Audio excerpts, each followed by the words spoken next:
nightmares.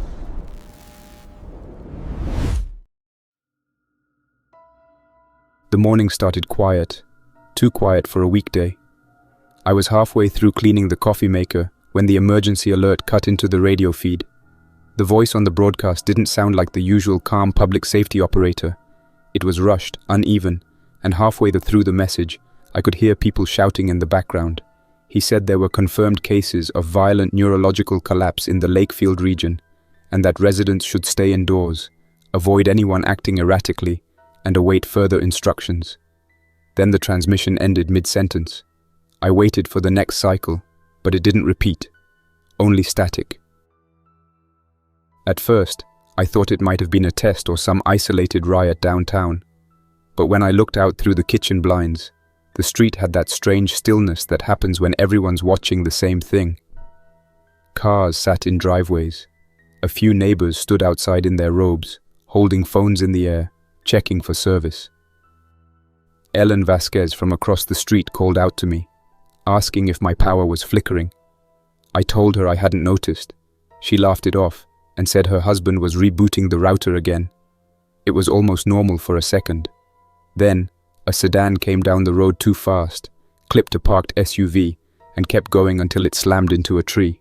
2 men got out, one bleeding, one dragging the other by the arm, and they didn't even look around before running toward Main Street. Nobody followed them. That was when I decided to start the lockdown plan. I shut off the main breaker to cut the house from the grid, slid the steel bar into place across the front door, and moved the heavy couch against the big window facing the street. Curtains closed, lights out. The air inside felt heavy, but routine steadied me. I drilled this process 100 times in my head. I checked water drums in the basement. 6 full, 2 half. Counted food stock. 45 days minimum if I rationed. I took notes in the ledger, updated fuel levels for the generator, and ran a quick function test on the vent fan to make sure air exchange still worked. By 10, the neighborhood started to change. Car alarms went off one by one, then stopped. Somewhere a siren wailed and cut short. I stepped outside for a look from the side gate, keeping low behind the fence. Smoke was rising near the freeway in a long dark column. I stayed there until I spotted movement down the block. Someone staggering barefoot in hospital scrubs. Moving wrong. He fell, crawled a few feet, then stood again, twisting at the waist like his bones didn't line up right. I watched through the gap in the boards until he disappeared behind a row of mailboxes. That was the first infected I ever saw, though I didn't know what to call it then. Around lunchtime, Ryan Decker showed up. He'd been a cop before they let him go for drinking on duty, but he still walked like the badge meant something. He banged on my door hard enough to shake the hinges and yelled my name, saying the neighborhood was organizing a safety group at the recreation center. He wanted me to bring guns, said we needed to hold the perimeter. I told him through the door I wasn't interested. He called me paranoid, said we'd all need each other when the power went. I told him he was right about that, but I still wasn't joining him. When he realized I wasn't going to open the door, he left with a lot of words I won't repeat. By early afternoon, the power started blinking on and off every few minutes. I shut down the computer, unplugged non-essentials, and switched the refrigerator to standby so I could move it to generator power later. Tara McGill came by not long after, standing by the fence with her teenage son Mason. She looked tired, makeup smudged, phone in one hand. She asked if I'd heard anything new, or if the news channels were still down. I told her to stay home and keep her windows locked. She asked for batteries for a flashlight, so I passed a pack through the slats. Mason didn't speak, just watched me like he was trying to figure out if I was scared. I didn't answer when she asked if I thought things would go back to normal. By late afternoon, the air outside started to carry the smell of burned rubber and something else, something sour. From the backyard, I could see faint smoke over the tree line. I listened to the shortwave for 2 hours straight. The 7.250 megahertz channel was full of broken voices, half calls for help, half nonsense. No coordination, no government feed. Every few minutes someone would cut in saying their location, then static swallowed them. Just after 5, someone knocked again. It was Frank Vasquez. He looked smaller than usual, holding a flashlight in both hands like a weapon. He said Ellen had gone to the store that morning and never came back. He asked if I had heard sirens or seen her car. I told him I hadn't. He said he couldn't just sit there waiting, that he had to go look for her. I tried to convince him to stay put, but he turned and walked off down the street. The sound of his shoes faded fast. Night came fast after that. The whole block went dark at once when the power grid finally failed around 6:30.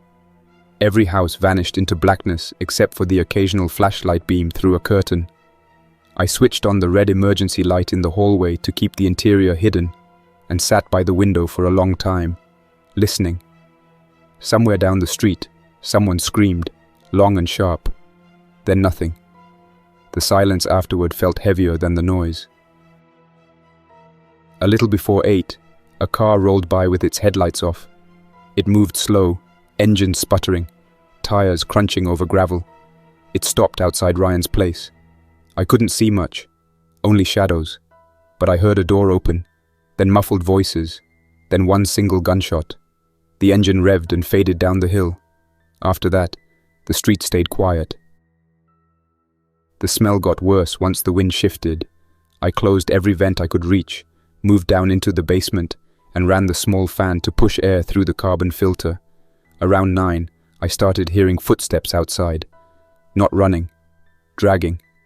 A few steps, then a pause, then again. The sound came closer, stopped near the wall, then moved on. I didn't breathe until it was gone. I tried to write notes in my log, but my hand wouldn't stay steady. The only things I managed to write were power grid down, first infected sighted, gunfire on Maple Ridge, civilian order unstable. I underlined that last part twice. Then I turned off the light and sat in the dark, waiting for dawn. Sometime after midnight, there was a knock at the back door. 3 slow taps, not forceful, just enough to test if anyone was home. I waited. Then I heard my name whispered, Tara's voice. I unlocked the inner door and asked what she needed. She said Mason was sick, shaking, burning up.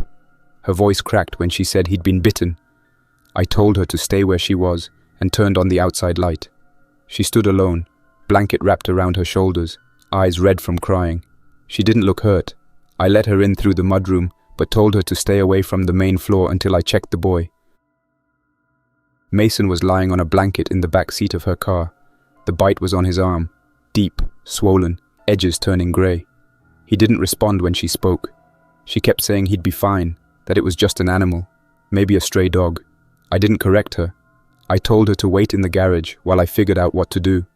She nodded, too tired to argue. The rest of the night I stayed awake on the basement steps, listening for movement.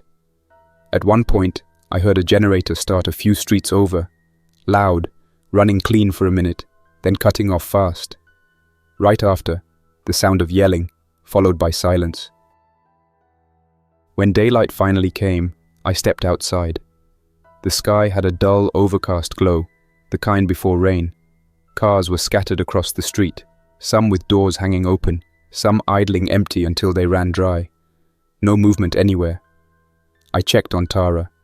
She sat in the garage, shaking, said Mason hadn't made it through the night. I went to look. He lay still, skin pale, lips split. She was still talking to him softly when his eyes opened again. Milky, unfocused. I told her to move back. She didn't listen. When he sat up and snapped his teeth toward her, I grabbed her by the arm, pulled her away, and shut the door. 2 shots ended it. The smoke from the freeway reached the neighborhood by mid-morning. It gave the air a dry, chemical taste that stayed in the back of the throat. I walked a slow perimeter around the yard, checking fences and sightlines while keeping low near the hedges. The town looked different in daylight. Every window had turned into a blind mirror. Some had cracks spreading through the glass. Others were already broken. The Vasquez house had their front door wide open. Their mailbox still hung open too, papers soaked by dew. I didn't go closer. Whatever was inside, I wasn't ready to see it. I moved back to my place and reinforced the front window with 2 sheets of plywood from the garage. Every sound in the street echoed now, whined through the trash cans. loose shutters, somewhere a fence creaking. I couldn't tell if those noises meant the infected were near, or if the world was just breaking apart at its seams. Inside, I shut off the basement fan and switched to a smaller battery unit to save power. Then, I filled 3 extra water jugs, while the tap still gave something more than a trickle. By the time I finished, it was almost noon, and the neighborhood had gone still enough that I could hear insects buzzing. Tara hadn't moved from the garage. She sat with her back against the wall, the blanket still around her shoulders, staring at the closed door where her son's body lay. I told her I was going to bury him before sundown. She said nothing.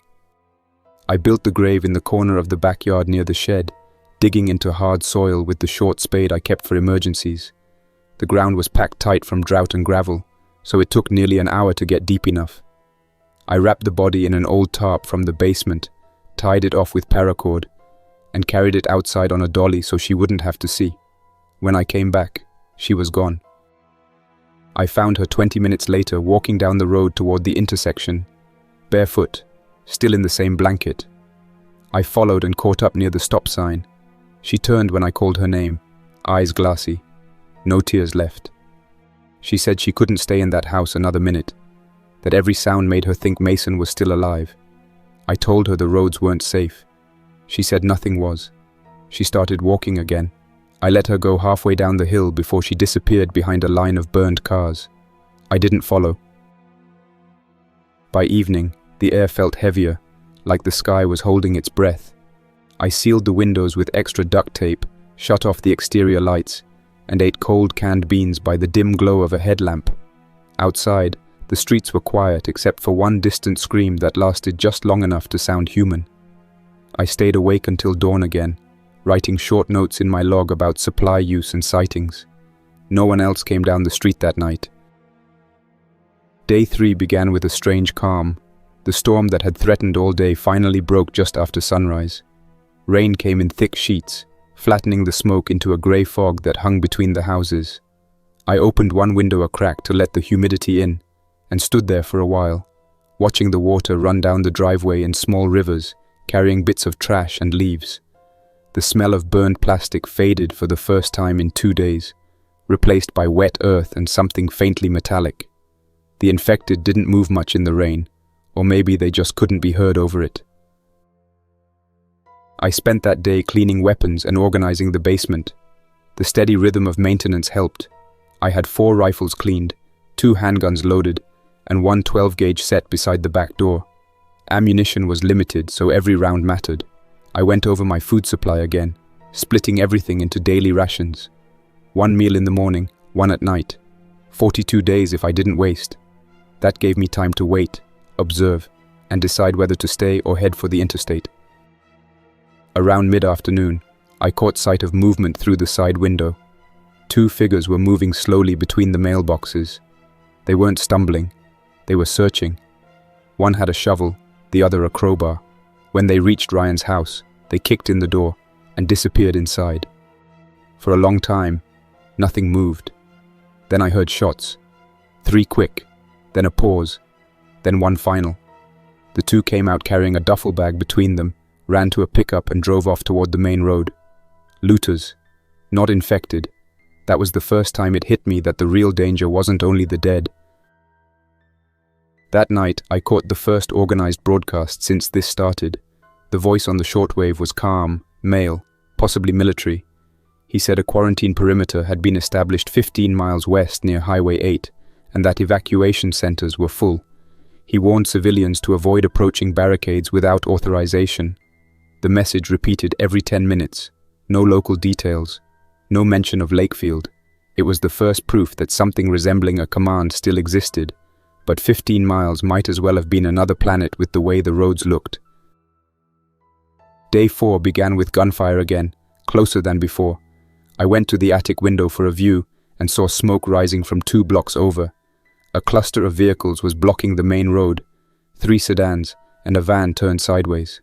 Someone had built a makeshift barricade using trash bins and furniture. Men stood behind it with rifles, taking turns shooting into the side street. I couldn't see what they were firing at, but whatever it was kept coming because the gunfire didn't stop for several minutes. When it did, a single shape crawled out from behind the cars. Then someone from behind the barricade hit it with a machete. After that, they dragged the body away. By afternoon, I heard footsteps outside my fence again. More deliberate this time. 2 men were checking yards, calling out for survivors. They sounded confident. Too confident. When they reached my gate, one of them rattled it and whispered to the other that someone must still be here because the lawn was too neat. I stayed silent. They moved on after a minute. I followed their movement by sound until it faded toward the park. A few minutes later, another round of shots echoed. I couldn't tell who survived. That night, I saw lights moving near the Decker house. Faint beams cutting through the rain. At first, I thought Ryan was still alive. But when one light caught the side of his porch, I saw his body sitting slumped against the wall. Whoever was inside was tearing the place apart for supplies. They found something and left before midnight, heading toward the woods behind the subdivision. I didn't interfere.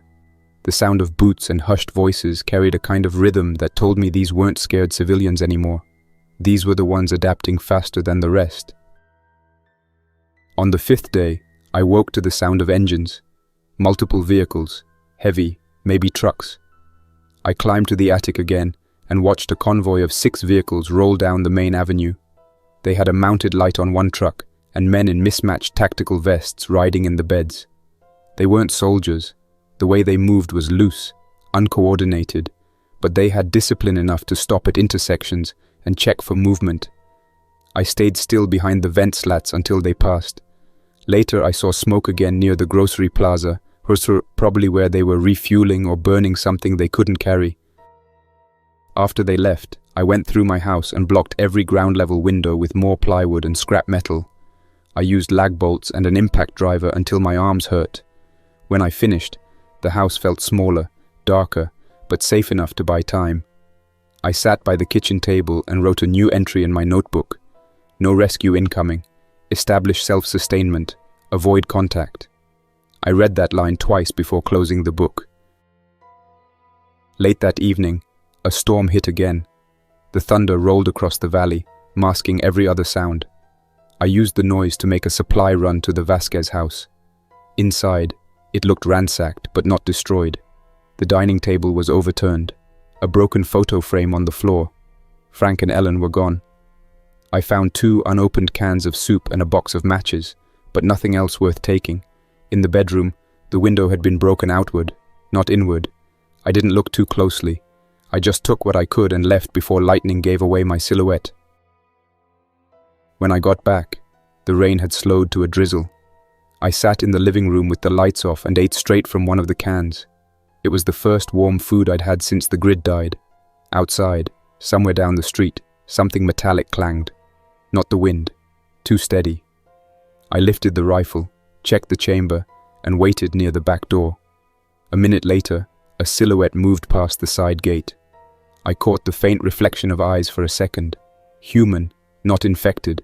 Whoever it was saw my light and froze. We both waited in silence, neither moving. Then the figure turned and disappeared between the houses. I didn't follow. The last thing I needed was to trade ammunition for curiosity. I barely slept that night. The generator stayed off to keep noise down, and the only light came from the red emergency bulb above the stairs. I kept hearing small impacts outside, like someone tossing pebbles against the siding. Maybe it was debris from the wind. Maybe not. Around 2 in the morning, I picked up faint movement on the shortwave. Someone speaking code words I couldn't place. Maybe military, maybe not. The message repeated twice and ended with coordinates too far north to matter. It meant there were still people out there trying to organize, though probably not for long. On the morning of the 6th day, the sky cleared for the first time since this started. I stood in the backyard watching the steam rise off the wet pavement, wondering how many more days I could hold this position before something forced me out. The air smelled clean for once, and in that short window of calm, I caught myself hoping the power might come back, even though I knew better. The quiet didn't last. Somewhere near the park, gunfire broke out again, shorter this time. Controlled bursts, someone defending a position. Then came shouting, then a single explosion. After that, only the sound of distant crows. After the gunfire near the park faded, I stayed outside longer than I should have. The morning light made the wreckage of the last few days look sharper, more permanent.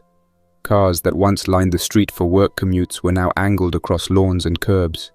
Mail piled in boxes, doors hung open on houses where people used to wave good morning.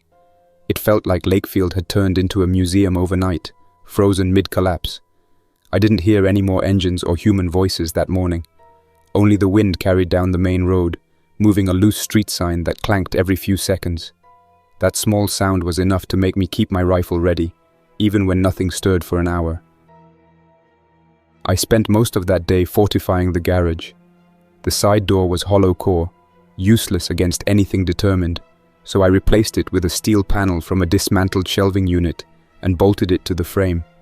Every strike of the drill echoed through the house, but the noise didn't matter anymore. If something heard it, it already knew this street was still alive. Once I finished, I set up a second barricade at the top of the basement stairs, using the old refrigerator and 2 heavy tool chests. The living space upstairs was starting to feel smaller each day, but confinement was safer than exposure. By mid-afternoon, I decided to test the solar battery system. The panels were still intact, though one had a crack through the corner from flying debris. When I switched the line, the inverter light came on, weak but steady. That meant I could power small electronics and charge my hand radio without running the generator. The sound of silence had become valuable. Loud engines drew attention. The rest of the day passed without incident, though I noticed a strange rhythm in the quiet, as if the infected had patterns now. Movement in the distance came mostly after sunset, while daylight stayed still. That night, a faint orange glow appeared on the horizon. At first, I thought it was sunrise in the wrong direction, but it grew stronger as the sky darkened. I climbed onto the roof for a clearer look. Somewhere west, toward the commercial district, a large fire was burning. It wasn't a small blaze from a car or house. It looked industrial, constant. Maybe a gas line had gone. The smoke rose in a thick column, turning the night air red at its edges. I watched it for nearly an hour, waiting for sirens or helicopters, but nothing came. The city wasn't responding anymore. On the 7th day, the smell reached Lakefield. The wind carried it from the west, burned fuel, melted asphalt, and decay underneath it all. I wore a mask when I went outside. Not for infection, but for sanity. The air had weight now, the kind that pressed down on lungs and skin. I walked down the block to check on the water barrels behind Ryan Decker's house. They were still full, so I siphoned half into 2 jugs and carried them back home. Ryan's yard was silent, his body still slumped against the wall where I'd last seen him. The flies had found him. I kept my eyes forward and didn't stop moving. Inside, I started to ration ammunition. I cleaned every casing, sorted them by caliber, and checked remaining food again. The notes in my ledger had become shorter, mostly single lines. Rain expected, supply low, no contact. I used to write full sentences. Now it was only what mattered. The longer I stayed, the more efficient my thoughts became, like my brain was stripping away anything emotional. Maybe that was survival, or maybe it was something worse. By afternoon, I heard engines again, smaller this time. I went upstairs and saw 2 motorcycles cruising slowly through the intersection. Both riders wore dark jackets, one carrying a shotgun strapped to his back. They stopped in front of the Vasquez house, looked around, and called out a name I didn't catch. When no one answered, they smashed the front window with a tire iron, disappeared inside, and came out minutes later carrying supplies. They didn't bother with stealth or speed, just calm, deliberate looting. One of them looked straight at my house before they rode off. I shut the blinds and waited another hour before moving again. The next morning, I heard the sound of glass breaking from somewhere close. I moved quietly through the hall and looked out from the side window. 3 strangers were in the yard across the street, breaking into Mrs. Chen's home. They had backpacks and makeshift weapons, crowbars and wooden bats. One stayed outside as lookout while the others went in. I couldn't hear them, but I could see their posture. Nervous, twitchy, desperate. When they came out, they carried food, clothes, even framed photos. The lookout scanned my side of the street before they left. He stopped for a second, squinting at my windows, but then followed the others toward the cul-de-sac. After they left, I checked my defenses again, adding a second layer of bolts to the front door and covering the kitchen window completely with a plywood sheet. The house had turned into a bunker, silent except for my movements. Every new knock or step outside made my body stiffen. The noise of civilization had been replaced by random violence, windows shattering, far-off engines, an occasional scream that ended without follow-up. That was Lakefield now. Day 8 brought a new problem: heat. Without air conditioning or regular ventilation, the temperature inside rose fast. I opened the smallest window upstairs for 15 minutes every hour, trying not to let the smell from outside settle in. Around midday, while checking the backyard, I spotted something near the old drainage ditch. Movement low to the ground. It wasn't human posture. It crawled on all fours, fast, then froze behind the bushes.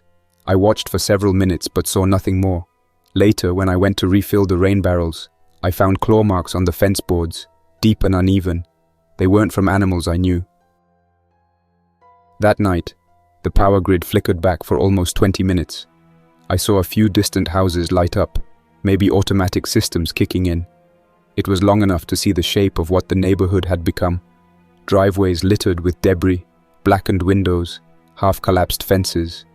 When the lights died again, it felt worse than before because it proved there was still electricity somewhere, just not for us. The next day, I finally saw the infected up close. I was in the backyard checking the tarp over the generator when I heard a noise near the side gate. A low scraping, like metal dragged over concrete. I turned and saw two figures moving down the sidewalk. Their bodies were rigid but fast. One had its head tilted sharply, jaw hanging loose. The other's arms swung wide with each uneven step. They moved with purpose towards sound, not sight. I stayed behind the wall until they passed, then watched them disappear behind the Decker house. When the wind shifted, I could hear them again, slow groaning, not pain, more like breathing through broken pipes. That sound stuck in my ears long after they were gone. Later that day, I picked up a voice on the shortwave again, a man repeating coordinates and the words, "Safe Point Ridgevale." The signal was weak but clear enough to tell he was close.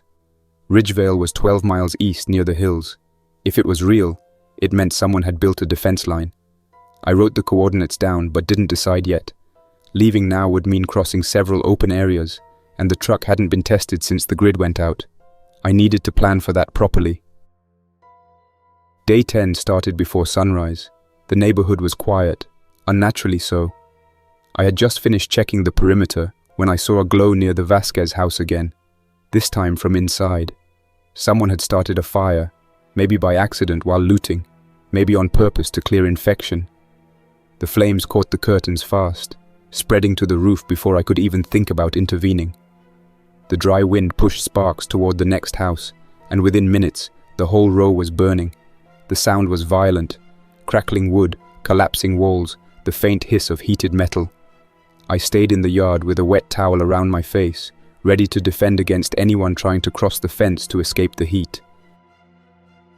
By noon, 3 houses were gone completely. Black smoke poured into the air, drifting south where the rest of Lakefield had probably already fallen. I used a garden hose to soak the edges of my property, but water pressure was low, barely more than a trickle. The fire didn't reach me, though ash covered everything. After it died down, the silence that followed felt unnatural, like the world had stopped breathing. The block that once had 10 occupied homes now had 4 standing. I wrote it in the log because I needed numbers to stay sane. Houses remaining, 4. Population confirmed, 1. That night, the infected came again, drawn by the smell. I heard them before I saw them.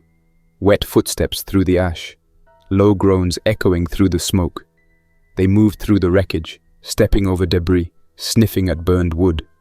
I stayed in the upstairs bedroom with the rifle, watching through a narrow slit in the curtain. One passed close enough that I could see its skin blistered and split, hair burned away in patches. It stumbled but didn't stop moving. I kept my finger off the trigger, waiting for a reason to shoot. There wasn't one. They wandered off towards the direction of the park. When the last of the infected disappeared into the grey haze, I stayed at the window until sunrise. I didn't trust the silence. The air was thick and hot, carrying that sharp, scorched smell that settles after a neighborhood burns. The ashes from 3 houses lay across the street like snow, except nothing about it was cold or clean. I finally moved when I saw the light start to rise through the smoke. Every surface in the house had turned grey, even the glass. I wiped it off the window with my sleeve, then checked the street again. No movement, no engines, no birds. The whole block looked empty in a way that didn't feel natural. I knew if I wanted to survive past another week, I couldn't stay here much longer. The decision came slow but clear. I needed to leave before the infected started migrating back, or before scavengers found what was left of this place. I still had the coordinates from the shortwave transmission, the supposed safe point at Ridgevale. It wasn't far, 12 miles, but distance means nothing when every mile is filled with broken cars, dead streets, and what used to be people. I spent that entire day preparing for the move. I stripped my gear down to the essentials: rifle, sidearm, 2 spare magazines for each, 1 day's worth of rations, 1 water jug, and my shortwave unit. I sealed the remaining supplies in the basement and locked it behind a reinforced door. The house wouldn't survive without me, but if someone came after, at least they'd see I fought to the end. Before leaving, I had to make sure the truck would still run. The fuel drums were untouched, though the diesel smelled faintly of age. I siphoned 5 gallons into the tank, primed the lines, and cranked the ignition. The first attempt failed. The second gave a cough, then a weak rumble that caught. I let it idle for a few minutes, watching the temperature gauge stay just below the red. It was enough. The battery still held charge, and that was all that mattered. The tires were worn but inflated. If I avoided deep debris, it would hold. By afternoon, I stood in front of my house for what felt like the last time. The air was warm and dry, no wind, just still heat baking the asphalt. I scanned the block, remembering how it looked before. Ryan washing his truck on Sundays, Ellen trimming her rose bushes, Tara walking her kid to the bus stop. All of them gone. The quiet made it worse because it reminded me that the world hadn't ended in one explosion or dramatic collapse. It had just gone still. 1 person at a time, 1 street at a time. I climbed into the truck, shut the door softly, and turned the key again. The sound of the engine felt too loud, like it didn't belong anymore. I drove slowly through the neighborhood, keeping the headlights off. Every 100 feet I stopped to listen. Nothing but the engine ticking. The road leading out of Lakefield was blocked in 3 places by wrecked vehicles. I managed to push one aside by nudging it with the front bumper, but the others were jammed too tight. I turned onto the side streets instead, following a rough path through alleys and back roads. Most houses were looted or burned. The few still standing were boarded from the inside. I caught movement once or twice, a curtain shifting, a flashlight beam, but no one came out. People had learned that visibility meant death. When I reached the main intersection, the damage grew worse. A pileup of cars stretched halfway across the boulevard, doors open, windows shattered. I left the truck idling and climbed out to check for a path through. The smell of gasoline and decay hit immediately, sour and heavy. I stepped carefully, listening for movement between the vehicles. Inside one, a body was still belted into the driver's seat, head tilted back, mouth open in a silent scream. I didn't linger. Using a crowbar from the truck bed, I pried open a sedan's parking brake and rolled it enough to clear a gap wide enough for passage.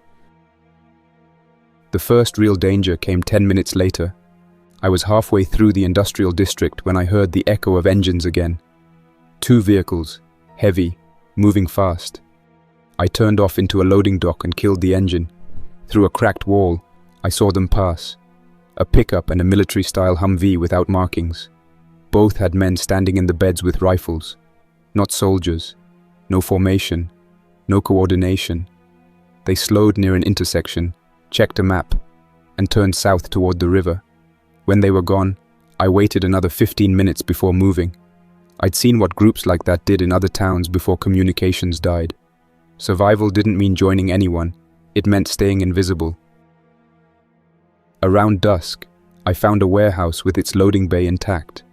I parked the truck inside and closed the door behind me, leaving a small gap for ventilation. Inside, the air smelled of oil and dust. There were old pallets stacked in corners, some crates still sealed with faded shipping labels. I set up camp in the corner near a side exit, keeping the rifle propped against the wall and my back to the truck. The rain started again outside, steady and soft. It was the first time in days that I could rest without staring at the windows. I ate a can of food, wrote a short note in the ledger, and sat listening to the rain against the metal roof until sleep came.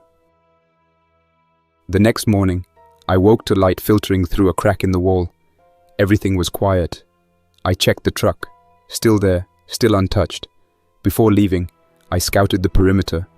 On the far side of the warehouse lot, I found signs of a struggle. Footprints, shell casings, and dried blood leading toward the drainage canal. It wasn't fresh, but it was enough to remind me I wasn't alone. I followed the road out of the industrial zone toward the ridge. The route was open but narrow, flanked by old warehouses and fenced yards. By midday, I reached the edge of Ridgevale. The town sat lower in a shallow valley, half of it built along a reservoir. The hills surrounding it were thick with trees, which meant sound carried far. The first thing I noticed was the smoke. It wasn't a fire this time, just smoldering patches from old burns. I slowed the truck and scanned the streets. No visible movement, but signs of habitation. A curtain shifted, a door closed too carefully, faint trails of footprints through dust. I parked beside an abandoned school bus and decided to proceed on foot. The radio transmission had said, "Safe Point Ridgevale," but it hadn't said where. The town wasn't large, maybe a dozen streets across, bordered by forest and the water plant. I checked each block cautiously, moving between vehicles and using mirrors to peek around corners. After half an hour, I found it. An old community center with sandbags stacked around the entrance and a faded American flag tied to a pole. The door was open, swinging lightly in the wind. I called out once, waited, then stepped inside. The interior was quiet, only the sound of dripping water somewhere in the distance. Chairs were overturned, papers scattered across the floor, and a half-finished barricade blocked the hallway. It had been occupied, maybe a week ago. I found empty ammunition boxes, medical supplies stripped of their contents, and a few dried bloodstains near the wall. On the back table sat a hand radio, battery compartment open and wires exposed. It looked like someone had been transmitting until power ran out. I tried replacing the battery from mine, but the signal was dead. I stayed there until afternoon, resting near the doorway. Ridgevale hadn't been a safe point. It was a dead one. The last message had probably been a distress call that got mistaken for an invitation. I wrote that in my notebook because admitting it felt necessary. There was no system left, no command structure, just scattered survivors hoping someone else had control. By the time I realized the truth, the sky was darkening again. I decided to spend the night in the center, locking the main door with a length of wire. The floor was cold concrete, but I was too tired to care. The noise woke me sometime past midnight. At first, it sounded like branches scraping against the outside walls, but it grew heavier, rhythmic. Footsteps. I grabbed the rifle and stayed low, moving to the nearest window slit.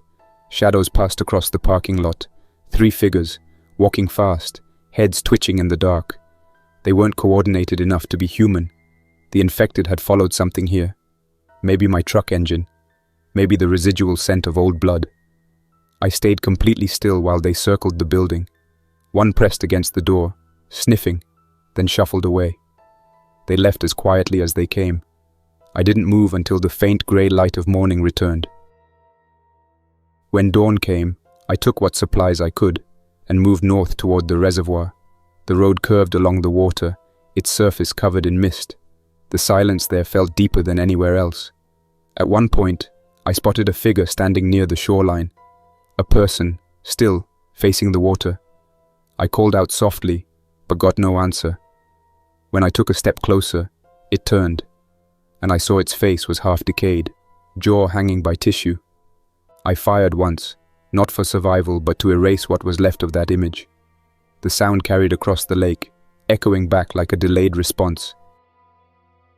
I walked for another hour, staying close to cover. Eventually, I reached a small service tunnel that cut beneath the highway. The walls inside were damp, the air colder. Graffiti covered the concrete. Messages written by survivors, dates, arrows pointing east. One note read, "Still safe in the hills. Bring food." I didn't know how old it was. I followed the tunnel until I reached the other side. The landscape beyond was open country, no structures, just scattered power lines stretching toward the horizon. For the first time since Lakefield, I could see distance again.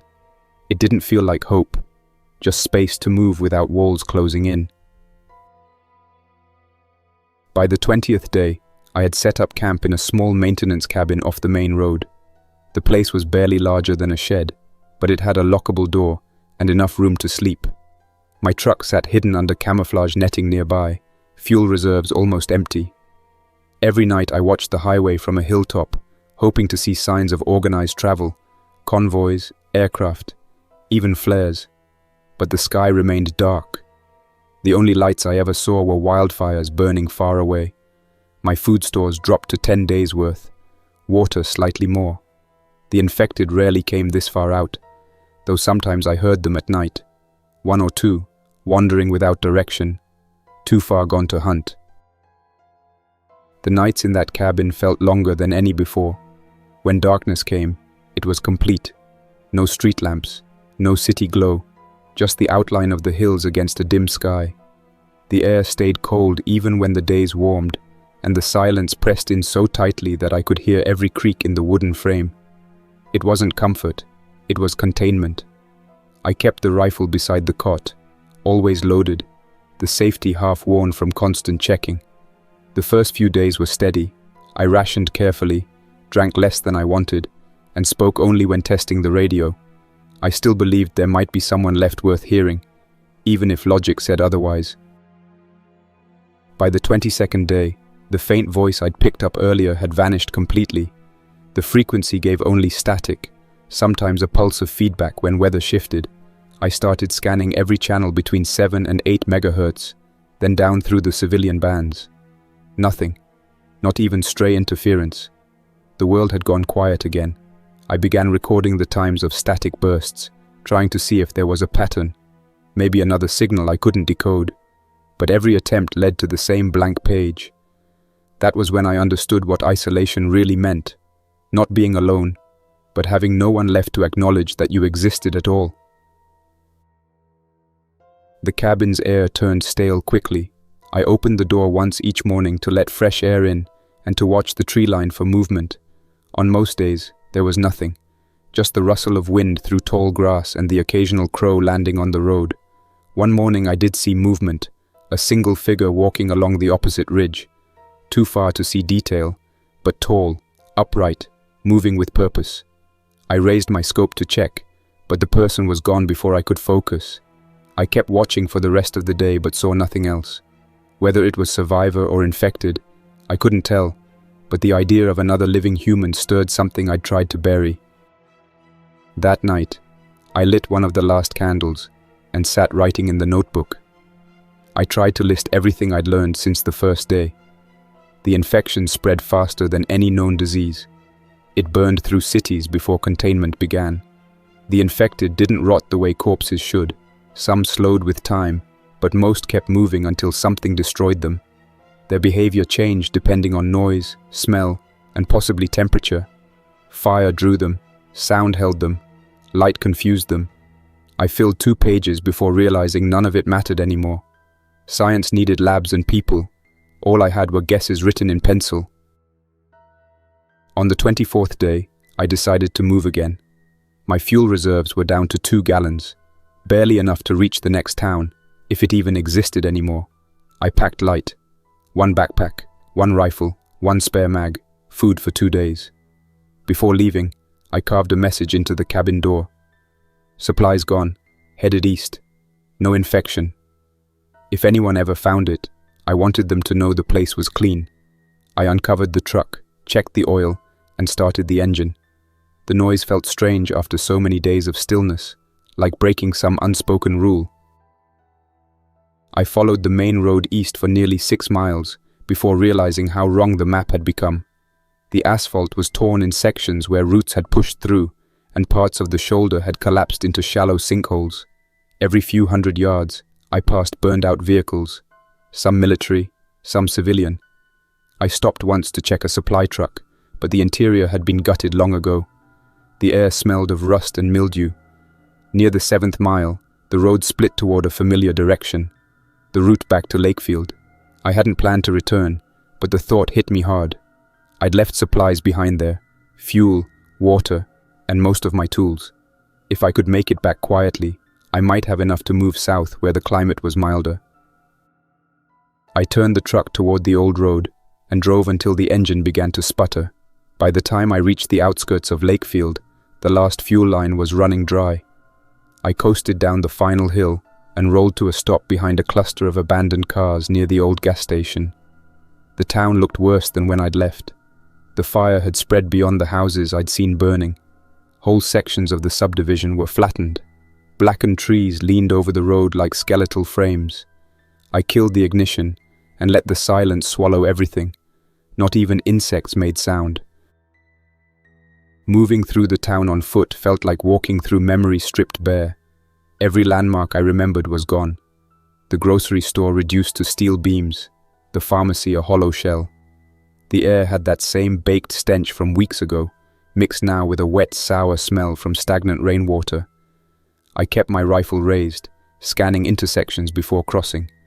The infected weren't visible, but the absence of noise meant they were close somewhere. I made my way block by block until I reached my old street. The first thing I saw was the outline of my house, still standing.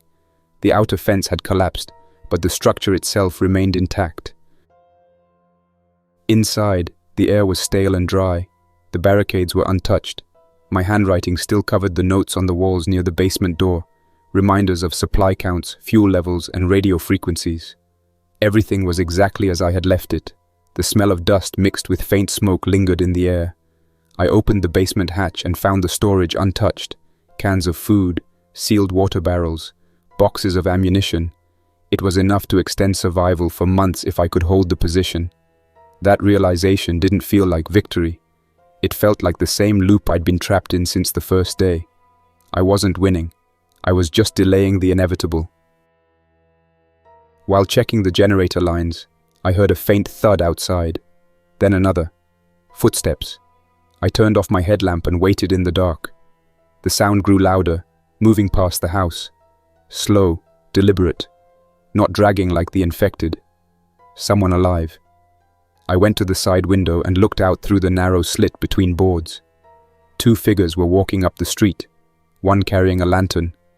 Their clothes were mismatched, civilian jackets over tactical vests.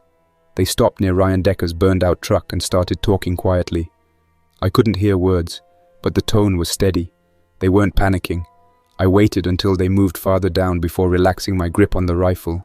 Seeing other people again felt like a ghost sighting. I couldn't decide whether to approach or stay hidden.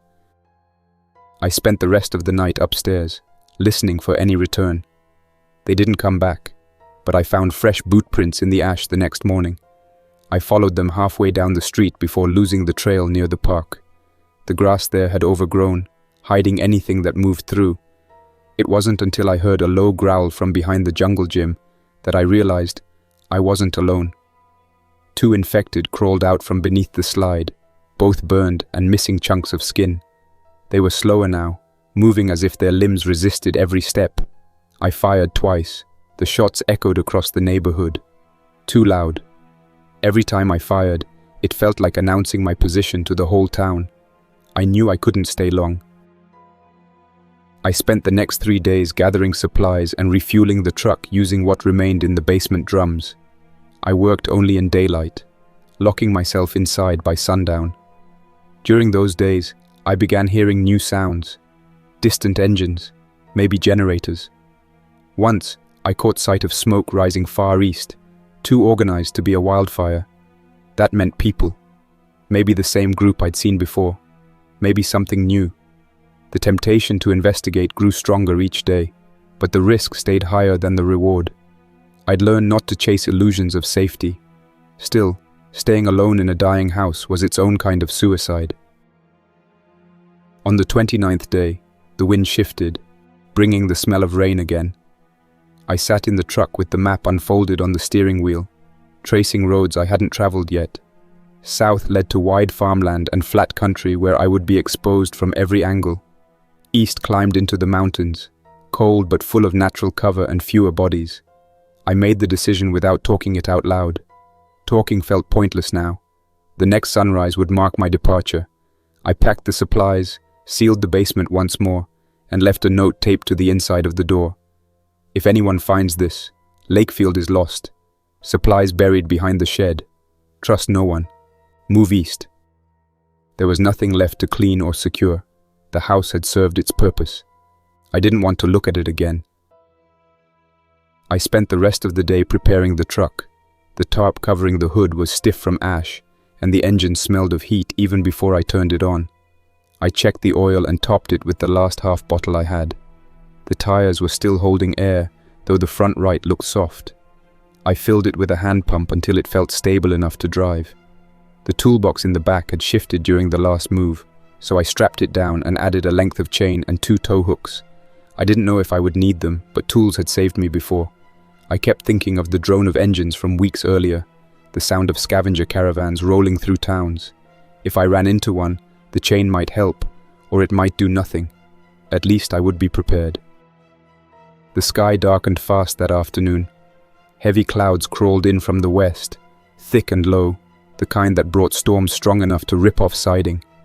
I hated driving in rain, especially now, when visibility meant survival. I decided to wait out the night in the house one more time. I locked the front door, backed the truck into the garage, and lowered the door halfway to let fresh air pass. The smell of wet ash filled the space as the first drops hit the roof. I sat on the concrete floor with my back to the wall, listening to the storm build. It started with scattered taps on the metal roof, then escalated into hammering sheets of water. The whole structure shook during the gusts. I heard something crash down the street, maybe a gutter or part of a fence, followed by a dull roll of thunder. Night took over 30 minutes early. At first, the storm drowned everything in one steady roar. I almost relaxed, thinking no infected would move in this weather. But storms bring their own dangers. Around midnight, a violent gust hit the neighborhood hard enough to rattle loose shingles across the pavement. The garage door groaned under the pressure. I thought it might tear off completely. I unspooled the length of chain I'd packed earlier and hooked it across both sides of the door, anchoring it to the interior handles. It held, but the wind kept pounding. I switched off my flashlight and sat still, letting my eyes adjust to the faint glow of lightning through the cracks. Each flash lit the garage for a second, tools hanging from the pegboard, the truck's faded paint, shadows twitching across the walls. Enough to keep alert, but not enough to stay calm. The first real sign of trouble came when something slammed into the side of the garage. Not debris, something with weight. I froze, listening. The rain softened for a moment, and beneath it I heard a low groan, one I had learned to identify quickly. Infected didn't retreat from storms. They wandered blindly into them. Another impact hit, this time closer to the front corner. I kept low, rifle in hand, and moved to the side window. Through the slats of the boarded frame, I saw movement, a shape lurching past, soaked and staggering. Then, another form appeared, moving along the fence line. The storm hadn't scared them off. It had pushed them directly into Lakefield like a funnel. I stayed inside the garage, breathing slowly, watching the shapes drift along the street. The lightning flashes revealed more each time. 5, maybe 6 infected moving in loose formation, reacting to noise or wind shifts. They didn't run. They wandered until something triggered them. One stopped directly in front of my driveway, head lifted as if taking in scent. I pressed my back against the wall, not daring to breathe loud. After a long moment, it continued walking, splashing through shallow puddles. The sound of their footfalls mixed with the rain in a way that made them almost silent. If I had walked out without checking, I would have stepped straight into them. The storm lasted 4 hours. By the time it weakened, The infected had spread out across the neighborhood, drifting like loose debris. I slept in broken intervals, waking at every impact or shift of wind. My plan to depart at dawn stayed urgent, but the storm had made everything worse. Any infected that survived the night would still be wandering the streets. If they detected me while the engine warmed up, I'd be surrounded before reaching the main road. I needed a distraction or a clear shot to leave. When the first streak of grey light leaked through the cracks in the garage, I stood, stretched my stiff arms, and opened the back door a crack to listen. The world sounded cleaner, rain dripping from gutters, wind settling, no growls. But the danger didn't leave with the storm. I opened the garage door slowly, only high enough to slide under. Water poured off the roof edges onto the driveway, running in streams toward the street. The ground smelled of mud, smoke, and rotten vegetation. I scanned the road. The infected were still there. 2 stumbled near the corner, stepping through floodwater. Another leaned against a mailbox, twitching its head in tiny jerks. All of them moved slow, lethargic from cold. Their clothes clung to them like wet rags. If I started the truck, the sound would wake them instantly. I needed a plan that didn't involve brute force or speed. Noise kills in a dead town.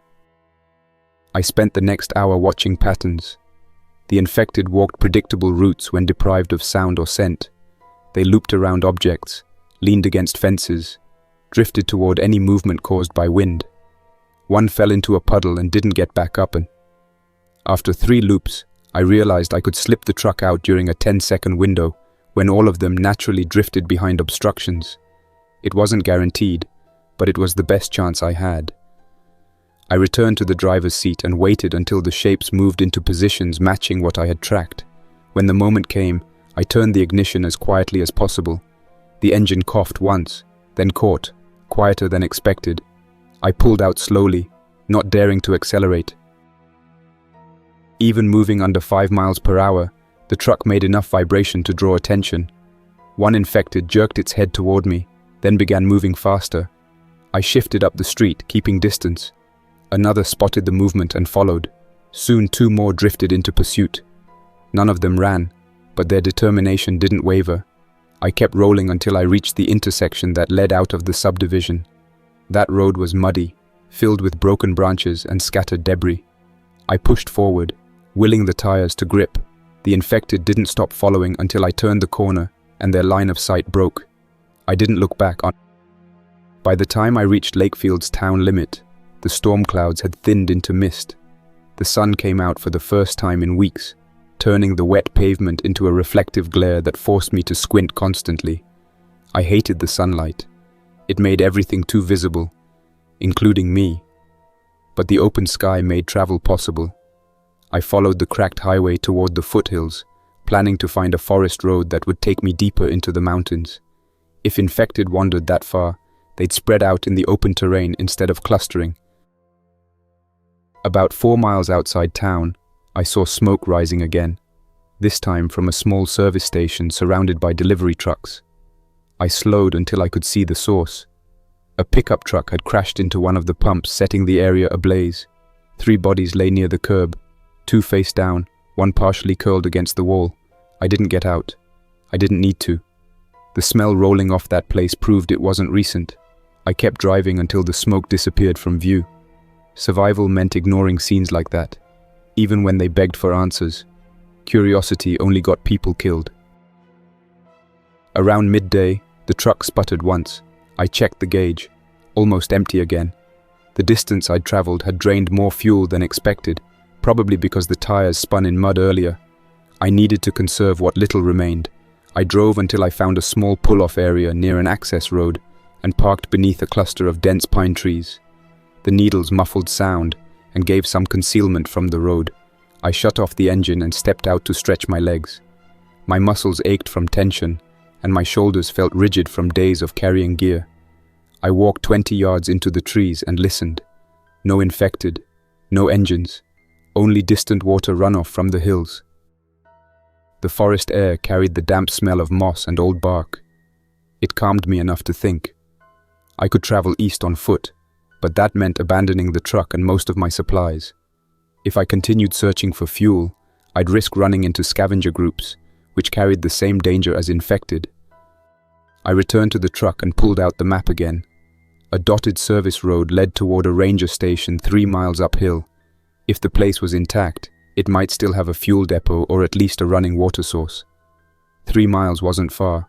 I could walk that distance easily, but I hated leaving the truck behind. Still, I couldn't drag it up a mountain. That fact settled the decision. I'd go on foot, scout ahead, and return if the path was clear. Before leaving, I stashed the truck deeper into the trees, covering it with netting and branches until it blended with the shadowed brush. I removed the battery and hid it 30 feet away under rocks. If someone stumbled upon the truck, they wouldn't drive off with it. I strapped my pack, checked the rifle, and walked toward the trail. The ground was slick from the storm, and mud clung to my boots with each step. The wet leaves made a faint crackling sound underfoot, quiet enough to keep attention low. I moved slow at first, stopping every few yards to listen. The forest thickened as the trail climbed. Some areas had trees fallen across the path, roots torn from earth by wind or decay. I climbed over them, each time scanning ahead. The deeper I went, the more signs of collapse I saw. A shredded tent lay torn beside a fire pit. A rusted cooler sat partly buried in mud. A pair of broken glasses lay in the dirt, as if someone had dropped them mid-run. No bodies, no blood, just abandoned objects, the remains of lives interrupted. I kept moving until the trail narrowed and curved around a rocky outcrop. At that point, I heard something faint, metal clinking against metal. I crouched and waited. The sound came again, slow and rhythmic. Not natural, not the wind. I moved uphill using a parallel line through brush until I could see the source. Ahead, 3 men stood outside what looked like a utility shed built into the hillside. 2 wore backpacks and carried tools. The third held a rifle and kept watch while the others worked on a large metal lock. They weren't infected. They looked healthy, alert, cautious. I stayed behind the brush and watched. If they were trying to get inside, the building must have had something worth taking, or something worth protecting. The guard turned suddenly, scanning the tree line. I pressed flat against the trunk and held still until his attention shifted. The group didn't look like scavengers. They were too organized, their movements too coordinated. One of them finally broke the lock with a crowbar, and the door swung open. They all stepped inside. I heard low voices, rummaging, boxes shifting. After a minute, one of them stepped back out with a metal canister in hand. Fuel. My suspicion was right. The station might contain emergency reserves. If I approached them, I'd risk being taken as a threat. If I waited too long, they'd empty everything and move on. After nearly 10 minutes, the men re-emerged carrying 3 fuel cans and a small case of bottled water. They closed the door loosely. The broken lock hung useless. Then they began descending the trail heading south, away from my truck. That route wouldn't intersect with mine. When they disappeared through the trees, I waited an extra 5 minutes before approaching the shed. The interior was cement, lined with shelves of spare parts and a few emergency kits. Near the back, I found 2 sealed fuel drums, each half full, enough to refill my truck completely. My hands shook slightly when I opened the nozzle on the first drum. It wasn't excitement. It was relief cutting through days of dread. I filled 2 canisters and secured them in my pack.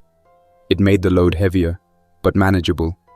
On the hike back, my pace stayed tense. The forest felt different now, as if I'd stirred something by opening that shed. Near the halfway point, I heard the sound of distant shouts. Human, panicked, overlapping. I froze in place. The noise came from the direction where the group had gone. I crouched and listened. One voice screamed, then silence. Whatever happened, I wasn't going near it. I turned north and took a longer route back, climbing over rocky slopes and cutting through bramble. Better slow than dead. I reached the truck at dusk. The forest around it seemed unchanged, though birds no longer sang. I reinstalled the battery, poured the fuel in, and wiped sweat from my face. My nerves felt stretched thin. I started the engine, listening closely. It turned over cleanly. Good. I backed onto the service road and began descending toward the main highway. The evening air carried a chill, and the sky shifted to muted purple above the tree line. I could feel the weight of the 30 days behind me, each one making the next step heavier. By the time I reached level ground, darkness had swallowed most of the valley. The headlights cut through a curtain of mist as I drove east. Every mile put Lakefield farther behind me. Every mile also reminded me I was still alone, still moving through a world that had stopped being livable. But I was alive. The infection hadn't taken that from me yet.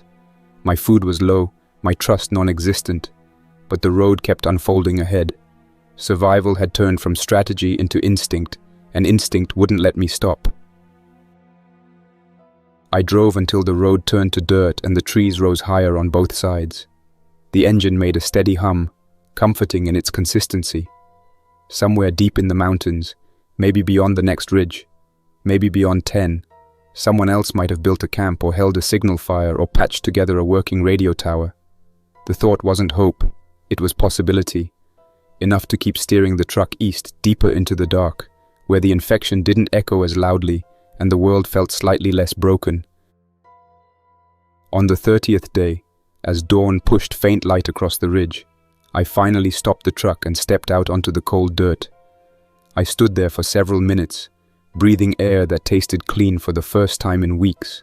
No burning plastic, no rot, no smoke, nothing but forest and distant wind. It wasn't safety, it wasn't peace, but it was distance. Distance from everything that had drowned daylight back in Lakefield. I closed the truck door quietly, slung my pack over my shoulder, and started walking uphill. I didn't know what I would find. I didn't know if I would find anything at all, but I was still moving, and that was enough. And that's where we'll stop for now. Thanks for listening till the end. Don't forget to like, subscribe, and tell me how the story hit you, what moments worked, what didn't, and what you'd want to hear next. And a big thank you to everyone supporting the channel, especially with extra membership: Carlos Herrera, Luca Mod, The Great Anywho, Jaydala, Madam Midnight, Deborah Powell. You keep this project alive. Until next time, Survivor. Jack's Nightmares signing off.